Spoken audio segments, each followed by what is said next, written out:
साथ जो होना था वही हुआ। प्रथम राध्या को बाहों में भरकर उसे गिरने से बचाया और सारा हल्दी राध्या और प्रथम को लग गया।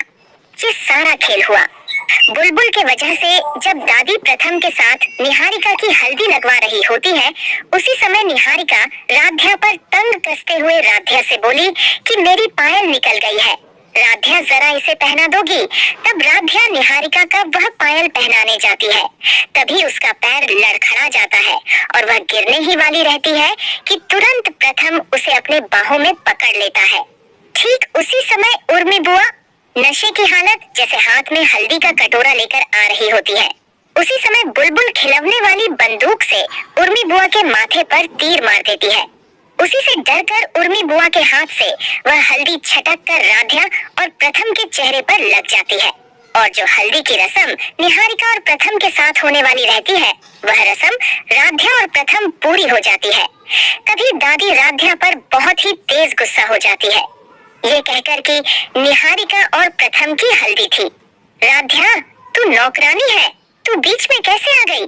इतना कहकर दादी जब राध्या पर थप्पड़ उठाती है राध्या को मारने के लिए, तभी प्रथम दादी का हाथ पकड़ लेता है। राध्या के लिए प्रथम को राध्या के लिए बोलता देखकर दादी के होश ही उड़ जाते हैं। यहीं पर प्रथम दादी से साफ साफ बोल देता है कि दादी राध्या मेरी पत्नी है और मैं जब भी शादी करूंगा तो केवल और केवल राध्या से ही करूंगा।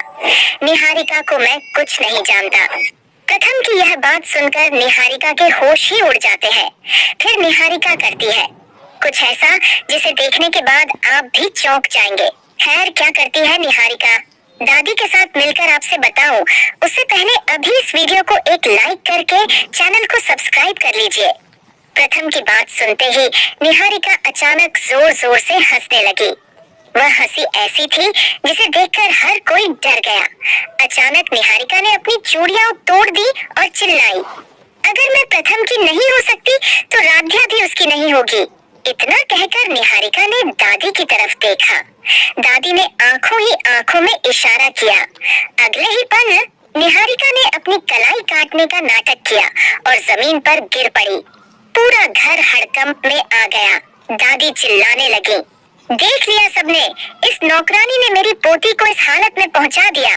पुलिस बुलाने की धमकी दी जाने लगी। राध्या सन्न खड़ी थी और पहली बार उसके मन में सवाल उठा, क्या सच बोलने की कीमत इतनी भारी होती है? निहारिका जमीन पर पड़ी कराह रही थी।